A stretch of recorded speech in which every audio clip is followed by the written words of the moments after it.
Hello, everyone, and welcome to the Wilson Center, where we tackle global issues through independent research, honest dialogue, and actionable ideas. I'm Mark Green, president of the Wilson Center.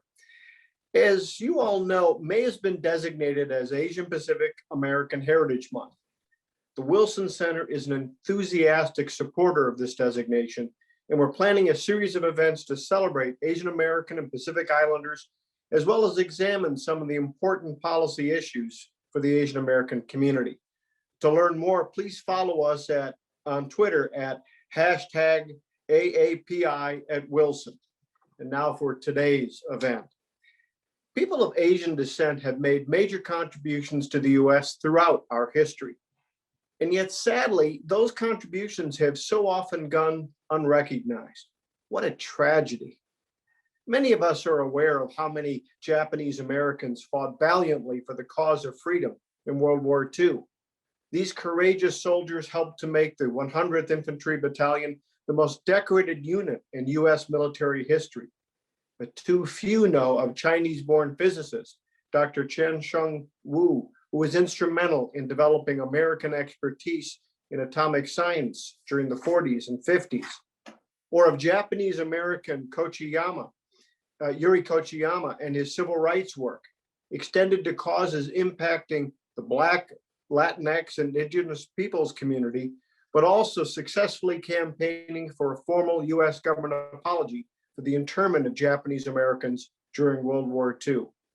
We all know USB and YouTube, technologies that we all use each and every day, but few are aware that these two were crafted by Americans of Asian descent. Asian Americans and Pacific Islanders are America's fastest growing ethnic group. And this year, of course, we witnessed the inauguration of America's first Vice President of Asian descent, Kamala Harris. But as we celebrate these many contributions with pride, we must also mark and respond to the darker side of the Asian American experience. Asian Americans have also been the target of xenophobia and racism way too often in our history, including up to the present. This past year was often a painful one in that regard. We've all seen the footage from New York to San Francisco capturing attacks and assaults on Asian Americans. In Atlanta, 6 of the 8 people killed in a mass shooting in March were women of Asian descent. In Indianapolis just last month, 4 of the 8 people shot to death at a FedEx facility were Sikh Americans. Advocacy groups are also reporting a sharp rise in reported violence against Asian Americans over the past year in particular, ever since the emergence of COVID-19. And that, I think, brings us to today, because today our discussion will take a look at the role that disinformation from that COVID pandemic and its response, the role that it may be playing in this rise of hate crimes and violence against Asian Americans. We will try to better understand how disinformation has impacted this and really created new challenges and new pain for the Asian American community, how certain groups have been targeted by disinformation, and the impact of these trends on US relations with Asian countries, as well, of course, as America's global prestige and standing. At Wilson, we truly welcome this discussion. We're proud that today's event is a multidisciplinary effort of the Wilson Center, representing both the importance that we place on this subject and the breadth and depth of our center experience and expertise. Our Asia program, the Kissinger Institute on China and the US, the Science and Technology program, and the Hyundai Motor Korea Foundation Center for Korean History and Public Policy have all played a key role on today. Our deep gratitude in particular to Hyundai for their generous support. I would also like to thank the Asian American Journalists Association for co-sponsoring this event and amplifying the dialogue around the representation of Asian Americans in the news. For our keynote today, I have the pleasure of introducing a member of Congress who has been outspoken in combating disinformation and denouncing racism. Congressman Ted Liu is in his 4th term representing the 33rd Congressional District in Los Angeles, California. He sits in the House Judiciary and Foreign Affairs Committee. He's also a former active duty officer in the Air Force who currently serves as a colonel in the Air Force Reserves. During his time in Congress, he's been a strong voice on issues that matter to the Asian American community. He's spoken eloquently, not only about how disinformation is generating misunderstandings around COVID-19, but most critically, how disinformation is being used to fuel violence against the Asian American community. Congressman, thank you for your work, and thank you for joining us here today. I'll turn it over to you. Thank you so much, Mark, for that wonderful introduction and for your leadership at the Wilson Center. And I want to thank everyone at the Wilson Center for putting on this event, as well as for their speakers that will follow my keynote. And just want to recognize the Wilson Center for recognizing Asian American and Pacific Islander Heritage Month. I'm going to talk a little bit about the rise of Asian American hate crimes and hate incidents. And I sort of have a different view. I don't believe their surge in hate crimes and hate incidents against Asian Americans is because of some specific acts of disinformation. I think it's just straight up racism and prejudice. And I'll sort of explain as I go along. So if you look at what happened last year, we know there was an overall decline in hate crimes, except in the Asian American community, where there was a surge of nearly 150% across major cities in America. We also know from another report that 1 in 4 Asian American students reported being the victims of racist bullying. And a new Pew Research report shows that 1 in 3 Asian Americans are now afraid that they will be the victim of a hate crime or a hate incident. And to folks in the Asian American community, this is not particularly surprising, because when America experiences fear, minority communities have been scapegoated. So in the 1850s, you had the whole Yellow Peril hysteria, followed by the Chinese massacre, which was then followed by the Chinese Exclusion Act. And in World War II, when America was fearful during the war, our country interned over 100,000 Japanese Americans. And then in the 1980s, when America feared the rise of Japan, you saw another increase in hate incidents, including the murder of Vincent Chin. After 9/11, you saw another spate of hate incidents. And now with this pandemic, you see again this rise in hate crimes and hate incidents. And it's certainly not helpful when the former president of the United States would use racist phrases like Kung Flu or xenophobic phrases like Chinese virus. We had a hearing in the House Judiciary Committee earlier this year, and 2 of the experts said that they could track a correlation between the rise in hate incidents and hate crimes and the use of these phrases. Now, what I mean by this situation being not exactly the same as disinformation, it's not as if most of the conspiracy theorists and folks are sort of saying, hey, this virus came from China and they just made that up. It's generally accepted that, yes, this virus originated from China. What the problem is that folks, knowing that fact, then apply their own racial prejudices and inflict harm on the Asian American community. So you don't really have to do any disinformation. You just keep telling people and use the phrase China virus and Chinese virus, and you'll see folks across America all of a sudden start inflicting harm on the Asian American community. That's basically what happened here. And we have to fight back. So one way to fight back is, thank goodness, we don't have a current president of the United States that uses ethnic identifiers in describing this virus. You also have President Biden issuing an executive order to combat hate in the Asian American community. You saw President Biden and Vice President Harris visit with Asian American leaders in Georgia. And then in Congress, you see legislation being introduced to attack and counter the issue of hate crimes. I'm a co-author of the COVID-19 hate crimes bill, which has passed the Senate and is expected to pass the House. I'm also the author of the Stop Hate Crimes Act. I believe we need to change the standard in which we use the federal hate crimes law. It is not used very much because courts have interpreted the standard very narrowly to basically mean that race, gender, or any other protected class has to be the sole reason for the commission of the crime. I'm a former prosecutor, and not only is that a very high standard to meet, it also doesn't comport with reality. The reality is that defendants can commit crimes for multiple reasons.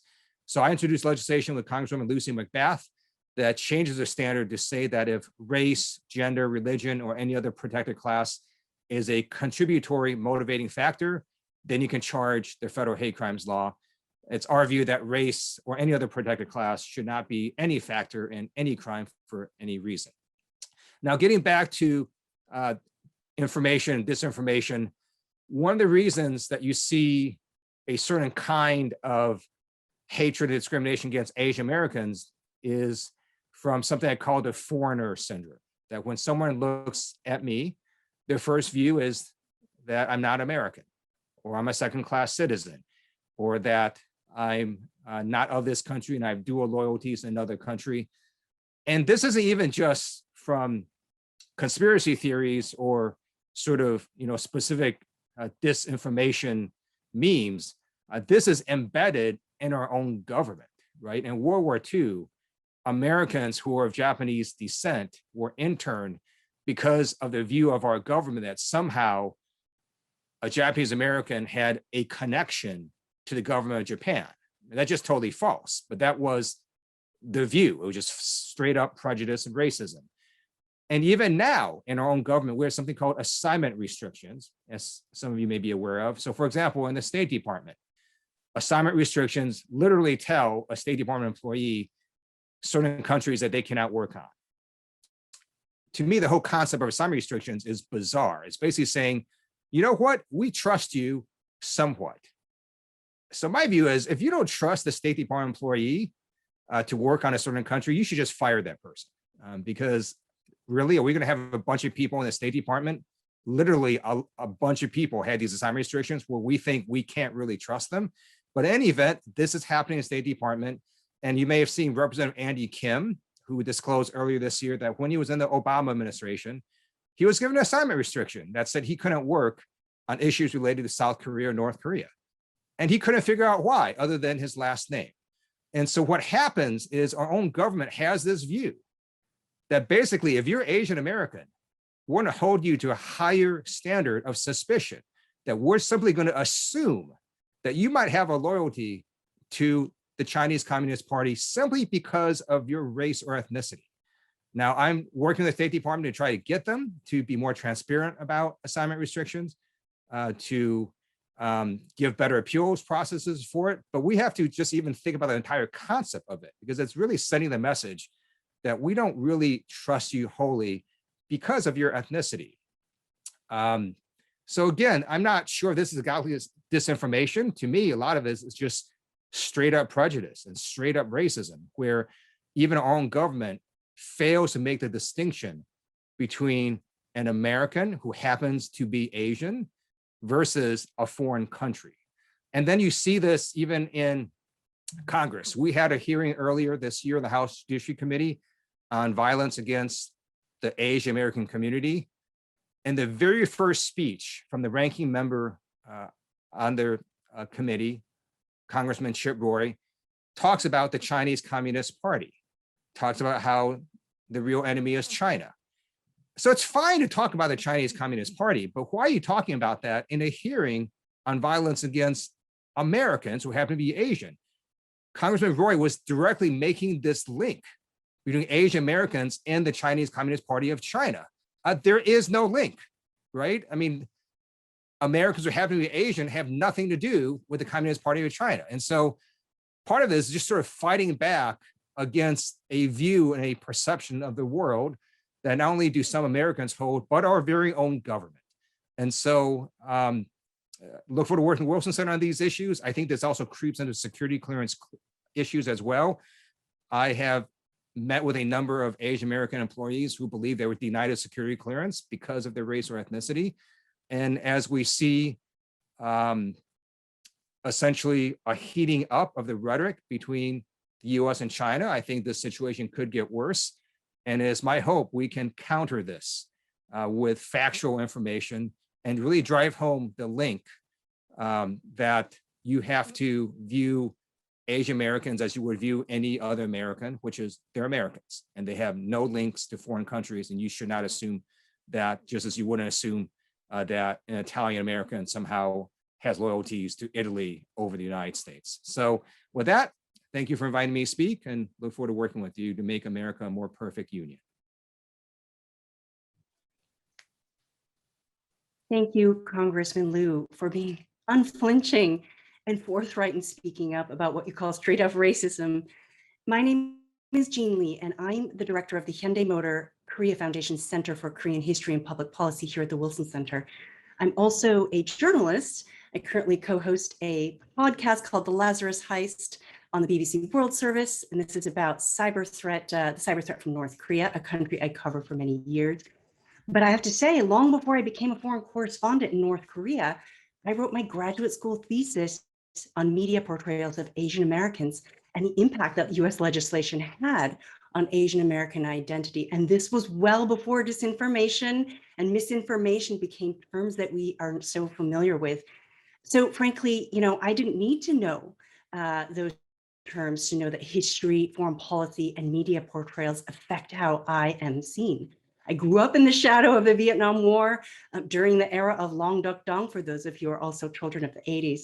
So my early reporting focused on race and immigration in America, and these are issues and stories that are near and dear to my heart.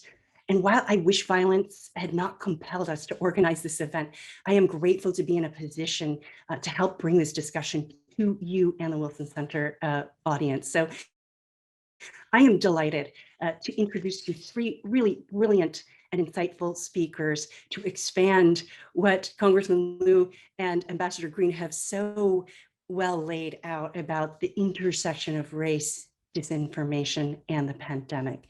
I'm going to start by introducing Jonathan Ong. He is an associate professor of digital media, global digital media at the University of Massachusetts Amherst, and he really is insightful when it comes to digital disinformation, not only here in the United States, but internationally as well. And someone who really looks at the motivation of those who are disseminating disinformation and at the ethics, the moral and the social consequences of disinformation and media and social media at large.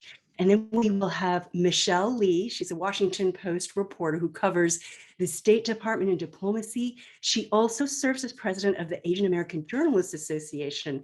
And I have to say very proudly that Michelle was recently named to the Gold House Collective's A100 list of the most influential Asian Americans. So congratulations, Michelle.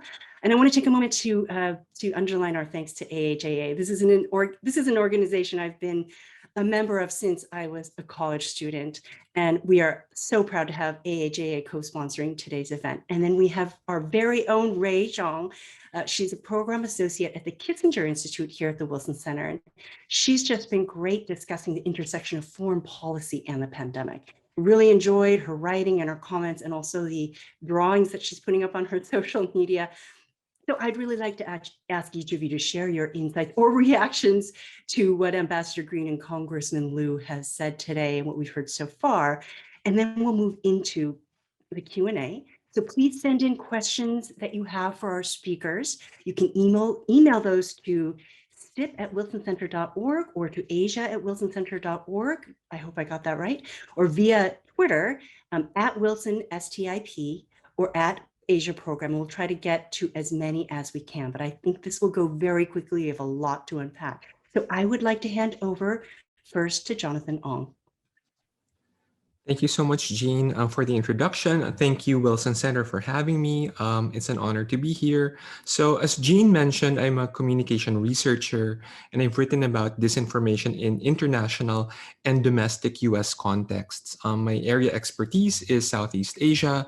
My work on US disinformation was done with colleagues at the Harvard Shorenstein Center, where we were examining media manipulation leading up to the 2020 elections and its aftermath. And we were trying to look at the intersections of disinformation, hate speech, and racism, right? And it's not just one, but how they have very porous boundaries. So I wanted to talk about my positionality as a Filipino who is a green card holder and also not US born. And so I approach the issue of AAPI racism and disinformation from an international and intersectional perspective.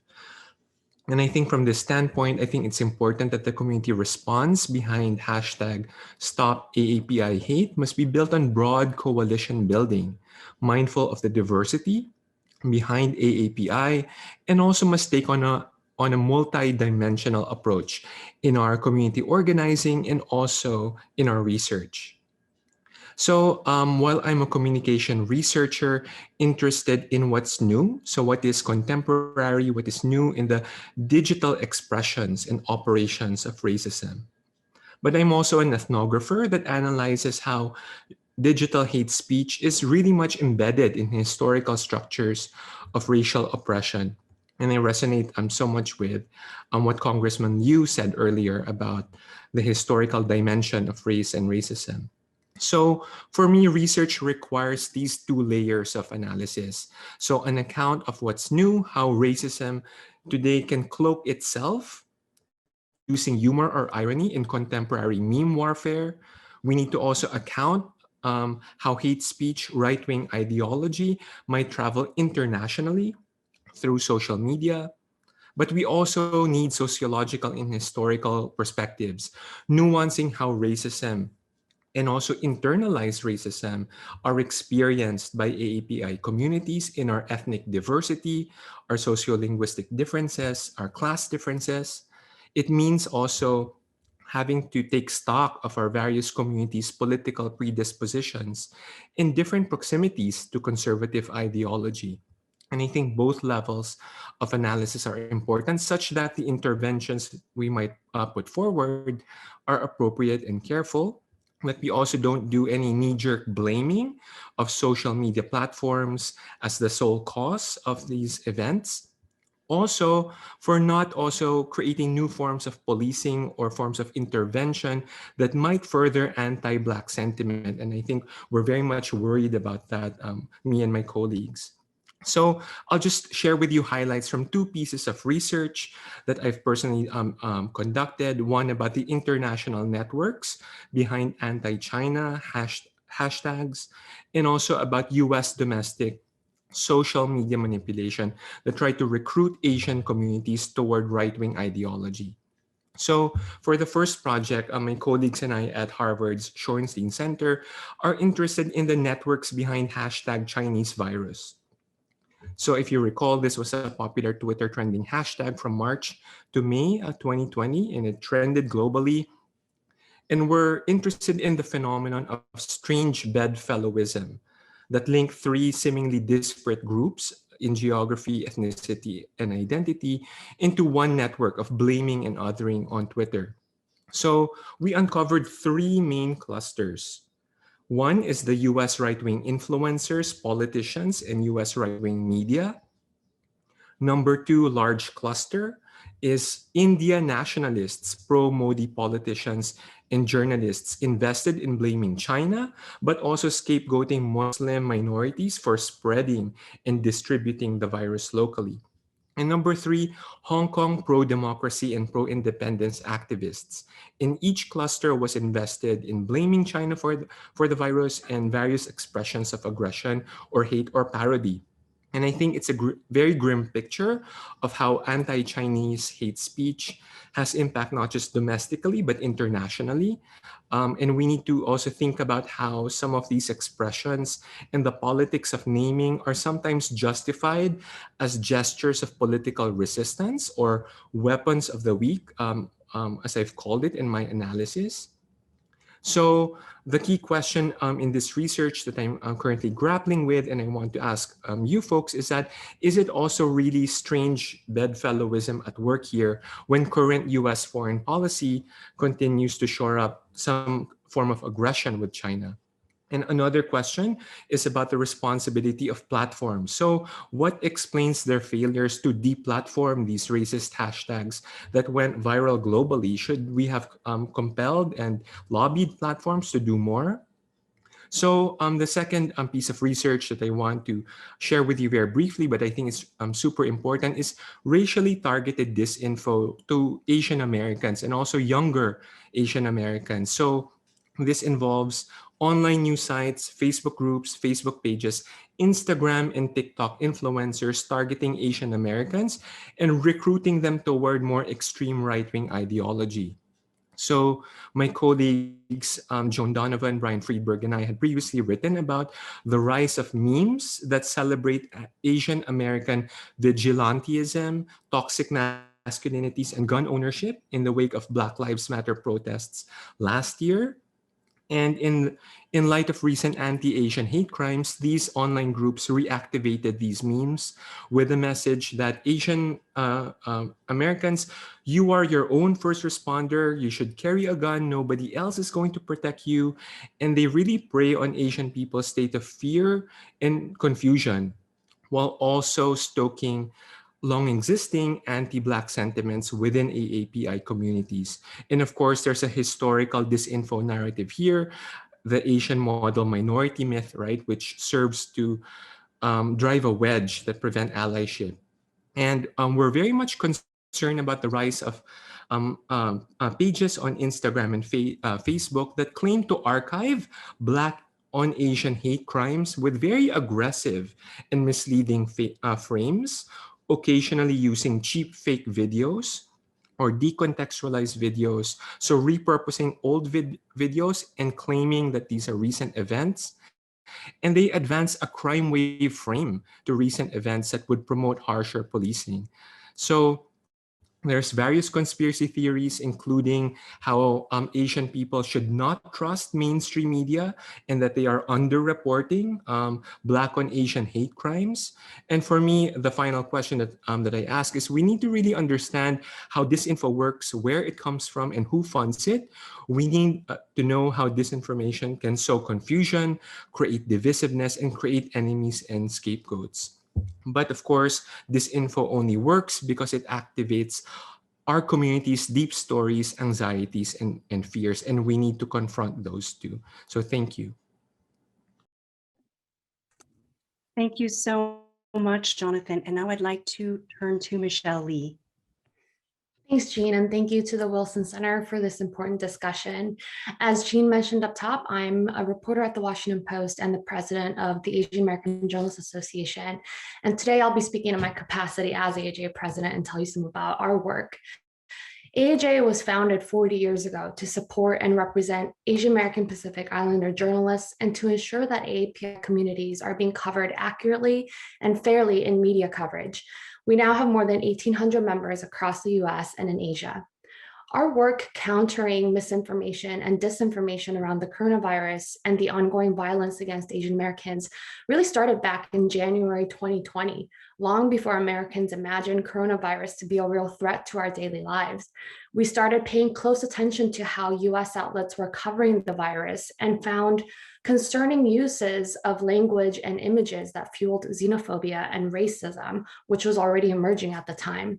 In February of last year, 2020, we issued guidance urging newsrooms to provide proper context when using images of Asians wearing face masks and reminding them that for many years prior to the outbreak, face masks had been commonly used in East Asian countries.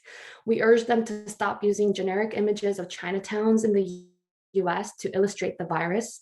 And we warned against the use of terms like Wuhan virus and Chinese coronavirus or other terms that could stigmatize Asians. While we saw many newsrooms adjust after the guidance, misinformed narratives and racism took off regardless, and it hasn't stopped. Throughout all of last year, AAJ's journalists have been leading the coverage of AAPI communities and the impact of the virus and the ongoing violence. Oftentimes, they're the only ones pitching the story in their newsroom, even though race is not even their beat. AAPIs are still underrepresented in newsrooms, especially in leadership, which means that many of them are the only Asians in the newsroom, usually in the rank and file, with no editorial control. As the violence continued, our journalists were fighting against the inertia within their newsrooms and the editors who were asking them to find a fresh angle to the violence or asking if the violence is even a real problem. Our journalists have faced a torrent of discrimination online and in person. You may remember Wei Zhejiang from CBS, who was confronted with the term Kung Flu by a White House official. Our members were blamed for being, quote, eager to embrace Chinese communist propaganda, unquote, just because they were pushing back to the use of terms like China virus. We had multiple broadcast reporters get harassed while doing their stand-up shots, being called racist slurs and being told to go back to China. Video clips of our journalist coverage were manipulated by people on social media to create racist depictions of our journalists. One member was told online, quote, "I try to beat up an Asian even when it's not in fashion just to stay in shape," unquote. Another member was on assignment when a man purposefully coughed at the reporter saying, "Come here," and he used a slur word against Chinese people. And he said, "Let me give you a little corona." Despite all of this, AAJ continued to issue guidance heading into 2021, and then the Atlanta shooting happened in March. AAJ knew that we had to be there for our members who were already exhausted and now completely shaken, so we increased our mental health programming. We also knew we had to guide newsrooms through this coverage.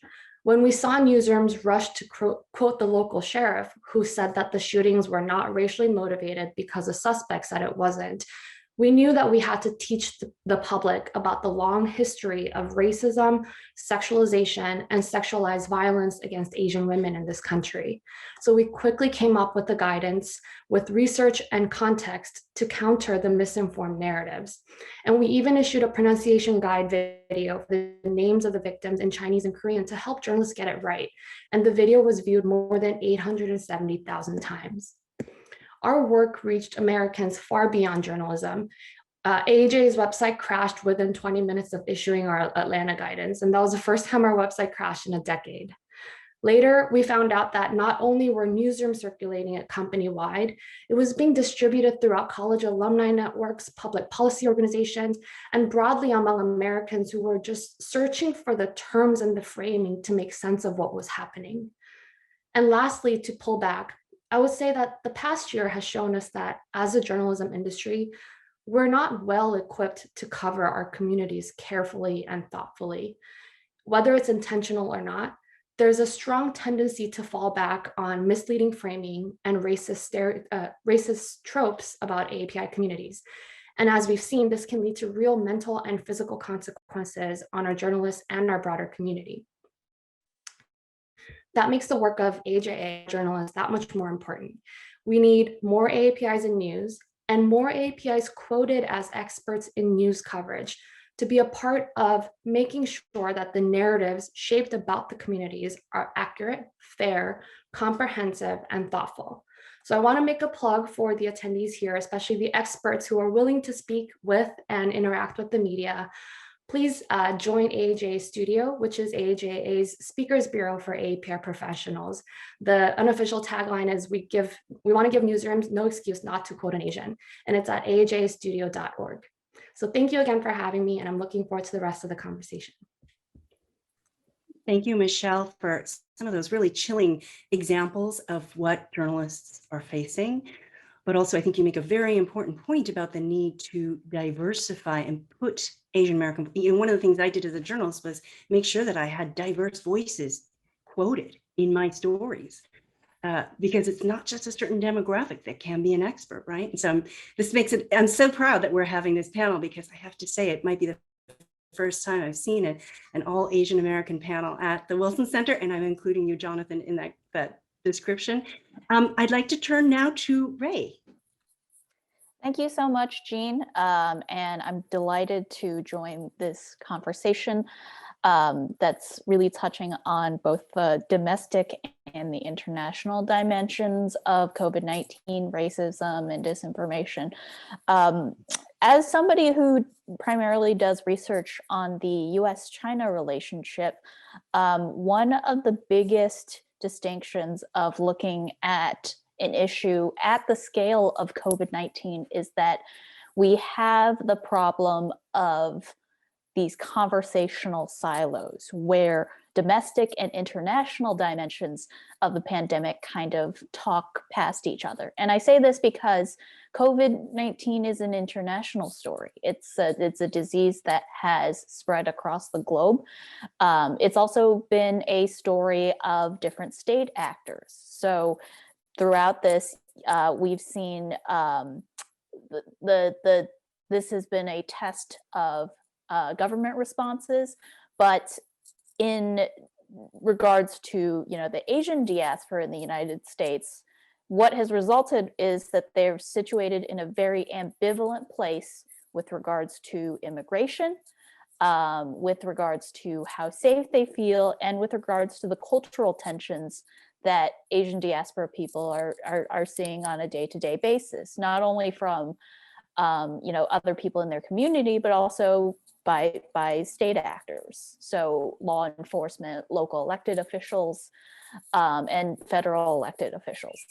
Also active in COVID-19 politics is the Chinese state. So I've been looking through how China has framed COVID-19 as, the Chinese state's war, the people's war on COVID-19, and in the aftermath of numbers going down in China as a success. So in the light of the problem of xenophobia in the United States, I think the role of the Chinese, what the Chinese state sees in this is that Chinese state interests come first. The political security of China's government, the CCP and CCP leadership is going to be their first priority, and not necessarily the people who are getting hit the hardest in terms of bigoted attacks. So students that are, I think recently there was a Taiwanese student who was spat on, who as a result of the incident decided to go back to Taiwan. Different types of elders, those are not necessary, those are all happening on the people to people level. But because Asian Americans are so politically racialized, this very, very easily turns into the question of state to state relationships, which Congressman Liu alluded to earlier. In why are we talking about, the Chinese state when we're talking about incidents pertaining to Asians living in the United States? I would also mention that in the context of how the United States is navigating this outside of US-China relations, there are also questions. How we've framed, South Korea and Taiwan's handling of COVID, and the usage of masks in particular. I've seen foreign policy analysts categorize it as, as characterizing the society, looking at the technical details of tracing, quarantining, and testing efficiency. And so the idea of using these supposed cultural shortcuts to explain Asian COVID responses has been a characteristic that's not been the most technically accurate or helpful in navigating COVID. The United States has also had, has raised the question of how good of an ally or a dependable ally can it be in the Asia region? India is currently being hit really hard with the B617 variant that was first discovered there. And in the aftermath, there were many Indian diaspora and Indian Americans who were asking, where are, oxygen machines, where are vaccine supplies? And so the question of American dependability in the Asia region, I think it is going to be a major test facing the Biden White House and State Department. Finally, I think the issue of Asian labor in the COVID-19, both especially in healthcare, is something that is not talked about enough, maybe in policy circles. This morning, I was looking at numbers from the National Nurses Union, and they say that though Filipino nurses in the United States make up about 4% of registered nurses, about a third of registered nurse deaths, I think that they were taken sometimes last year, were Filipino. So the amount of labor and the amount of labor and the amount of livelihoods that Asian diaspora people put into the United States during COVID has, it's not something that we talk about too much in policy, mostly because we focus on states so much. But at the end of the day, if your policy doesn't come back to look at the people who are impacted by policy, then what are you doing at the end of the day? And so that's, I think, the question that we all need to focus on going forward in order to really reconsider the policy processes in the United States. Thank you, Ray. I think for our audience, some of what you're hearing today may be new to you, but these are all conversations we Asian Americans have been having over the past year and well beyond that. So getting perhaps a little bit of insight into the conversations we have that you may not be familiar with. And Ray, the question, what you say about the coverage of how countries, particularly Asian countries, are handling the pandemic is absolutely right. And we did write about this at the Korea Center and at the Asia program as well, really looking at the incredible policies that were put in place rather than just attributing it to culture. And so I'm going to open this up to discussion now, and I encourage all of the panelists to jump in, and then we'll move on. Let's see, we've got about 20 minutes, and then we'll move on to questions and answers. A lot of questions have come in. I wanted to mention just a couple things that if we are tweeting some of the work that our amazing speakers have done, please follow hashtag AAPI at Wilson to keep track of that. Thank you so much to the team for doing that. And I just wanted to mention, we've seen the videos, many of us have seen the videos and the personal testimony of Asian Americans who've been targets of some very vicious attacks over the past year. I wanted to acknowledge an audience member who sent a note saying, as an Asian American living here for 20 years, this is the first time I feel unsafe, even in Silicon Valley where I am. So thank you, Bing, for sharing that comment. We had a question from Johannes asking for numbers and statistics. And as journalists and as analysts, we love numbers and statistics.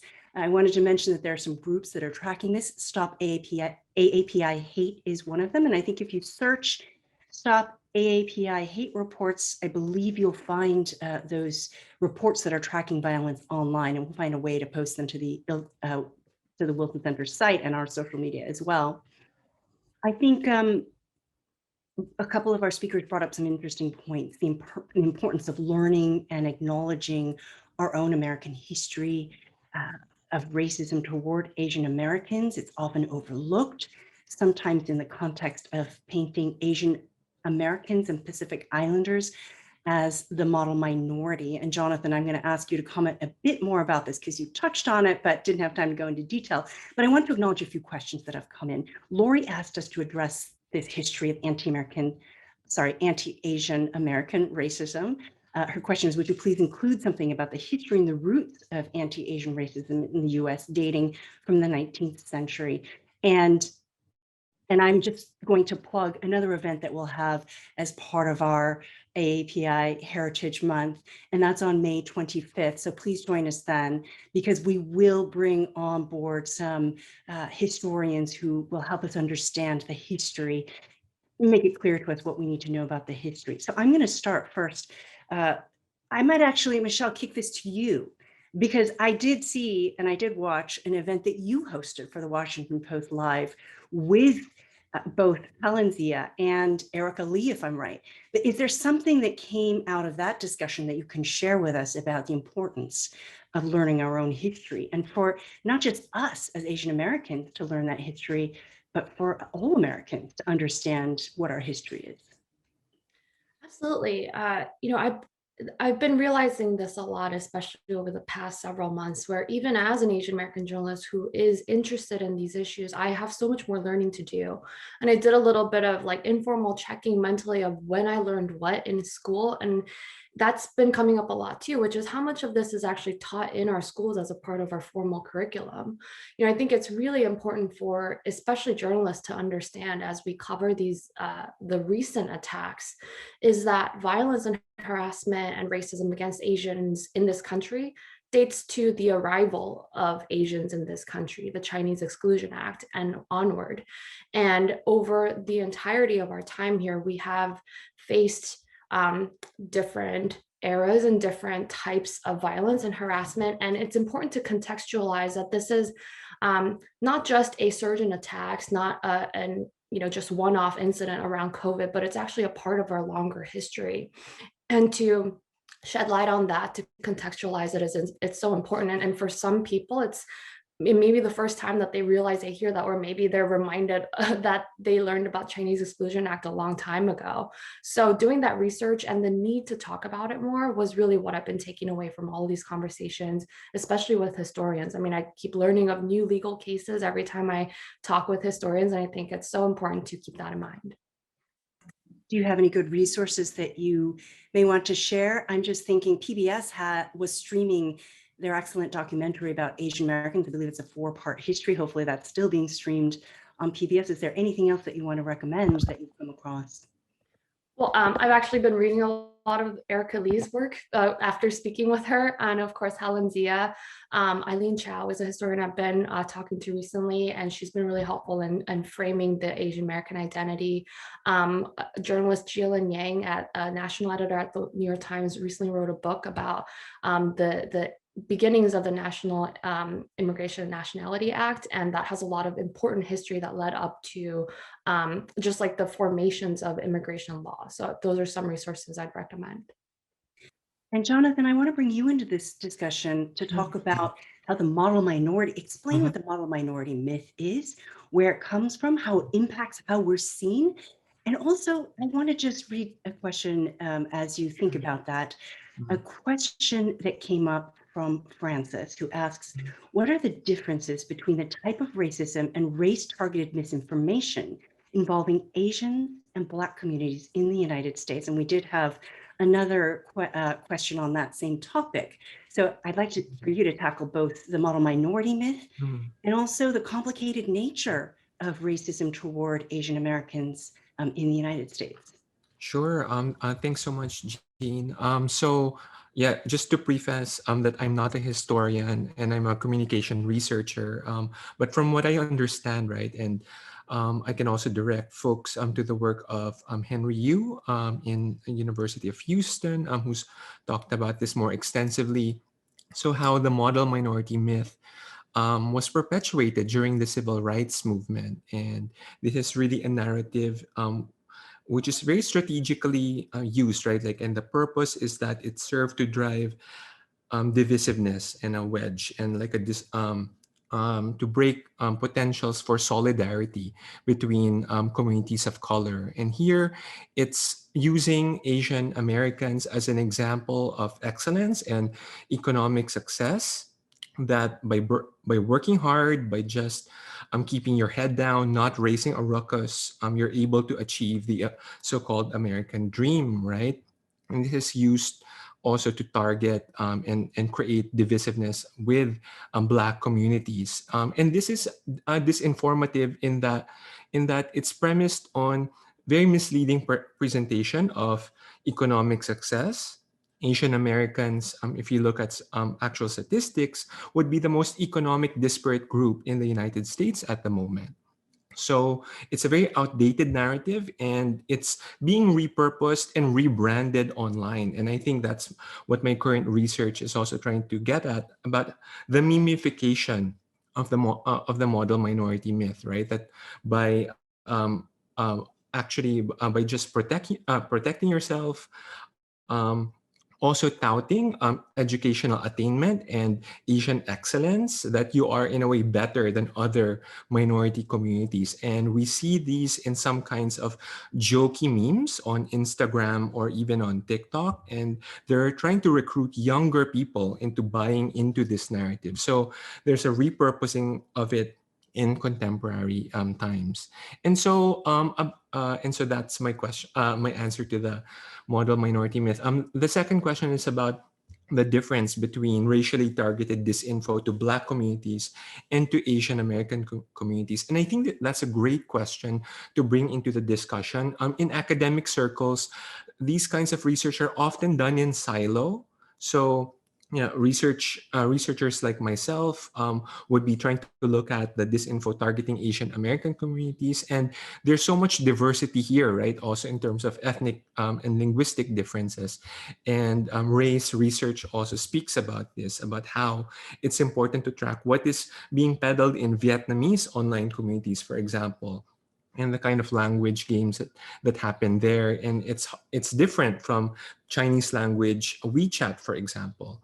And so the narratives on targeting Black communities, I look at my colleague in the Shorenstein Center, who published a report called "Canaries in the Coal Mine" that tried to kind of like perpetuate also these narratives that COVID would not be affecting Black communities, also around vaccine hesitancy, trying to target them as well. And so I would want to kind of also understand more how Black on Asian crimes are being reported in these manipulative kind of ecosystem that target Black communities, and have these kinds of research speak to one another. I think we need more understanding there. Thank you. I mean, I think it's a tough issue because we do feel, many of us feel a sense of solidarity with other communities of color. So it can be hard to acknowledge the racism that our own communities may harbor toward other communities. And so sometimes there's a generational difference. There's a political difference, economic. I mean, our communities are so diverse, and I think that's really, really important to acknowledge and address. Ray, I don't know if you wanted to jump in on this topic. I do have another question for you. I do want to bring it back to foreign policy because we have a question from Jin, and this is: how should the US government, the media, academia, and other groups refer to China in discussing policy issues related to China? So this person says some US government public officials have arguably fanned the flames of anti-Asian sentiments by referring to China and COVID, by using such terms as Wuhan virus, the China virus, Kung flu. We heard all of this from Congressman Liu earlier. The Chinese invasion, that's in quotes, of Taiwan, and primitive behavior on human rights abuses, etc. So the question is there a more appropriate way by which we can and should refer to China in public policy discussions and policy positions that don't evolve into overtly or subtly racist tones? Well, as a person from Wuhan, I would have really preferred that my hometown made the news another way, but horses out of the barn on that. To answer your question, yeah, I think that the key to looking at the Chinese state policy is to just call this spade a spade, to be really specific about what you're talking about. The Chinese Foreign Ministry, the Chinese Cybersecurity Administration, those, when you're looking at specific systems and institutions that hold power within China, then it's pretty easy to identify who is doing what. But I think the issue becomes a lot more murky when the phrasing turns into the Chinese problem, or when you have like 30 magazine covers in a row of a dragon choking a globe. But when this type of like really like enshrouding like cultural hegemony, it really doesn't necessarily pinpoint the problems that China as an active state actor can sometimes impose. Every state actor imposes different types of problems in their foreign policy dealings, but when the issue sort of goes beyond the Chinese government and its specific bureaus, and then goes into people that might look Chinese that you run into on the street, then we start having a bigger problem, because people who think that they know what the problem is in terms of COVID, I use the term, they kind of deputize themselves into thinking that they can enforce law and to really try to take matters into their own hands, which is when a lot of these harms start to appear. So I think that like the impetus to really be specific about state actors, specific types of policies is something that the foreign policy community should really try to focus on, because US-China state tensions are not going away, but how people approach making US-China policy, I think it's something that's always a work in progress. And yet, Ray, we're not seeing any abatement of anti-Asian violence here in the United States 4 months into a new administration. What do you think is happening? And this might be a question, Jonathan, that you can address as well. I have a second part to that question is, how is this anti-Asian American violence affecting how the United States is seen internationally? And I think this is, I would love for either of you or both of you to jump in on this foreign policy question. Okay. I can certainly talk about the US-China dynamics. The way that this is seen in Chinese media, both state-run and non-state-run, is that it is violence against Asian Americans is framed in a way that to them showcases instability in the United States, both in terms of law enforcement and in terms of like cultural problems that the United States has. China obviously is not a country without its own systemic ethnic discrimination issues, but at the same time, pointing out, for some reason, Chinese news agencies like Xinhua are very fast in pointing out if a mass shooting happens in the United States. Like their US bureaus are very quick to break news in the United States. And I think the censorship is also a little bit less trigger happy in terms of American news that makes the United States look bad, even if the problem itself is a valid one. Having said that, addressing your question about the ways that violence is not letting up, that I think that has to do with the problem of the violence against Asian victims maybe not taken as seriously. During the day of the Atlanta spa shootings, there were people making racist spa jokes about the victims, and there were questions about the sort of ethics, morality, personalities of some of those people that were harmed or who died in the aftermath. And in the months since, there the acknowledgement of those communities and those people by the American and the Chinese state, there's been very minimal sort of substantial, larger scale changes made in how they're listened to, or how their families are being supported. And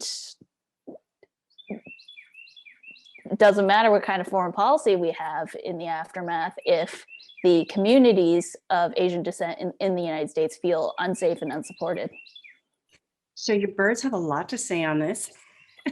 I want to bring this back around to Michelle, because I think you make a really good point, and have Michelle elaborate on, because I think this is a point that might be missed in the mainstream public. The pain that people may have felt and how the victims were not humanized or dehumanized in so much of the language in the early hours of the shooting. And I want Michelle to talk about this, because I think Michelle, I think your coverage and going there and humanizing and putting a very, bringing these people, making them very real for us, and your cover story. So hopefully we'll be able to share a link if you check our socials. But Michelle, talk about the importance of this, because this is part of the last question I have is, what can be done? What can we do to make change? And so I want to have you address the importance of humanizing the women who who were killed in that shooting. Yeah, you know, there were legitimate reporting difficulties around finding out who the women and their families were. Initially, the names just were not released for about 4 days. So that was really difficult. And then once you actually got to their families, they were already feeling really pained by the media coverage that had taken place for days, calling their family members all sorts of names, speculations, their nature of their occupation. And by that point, the trust in the media process had already eroded from the family's perspective. And that's dangerous for the entire news media.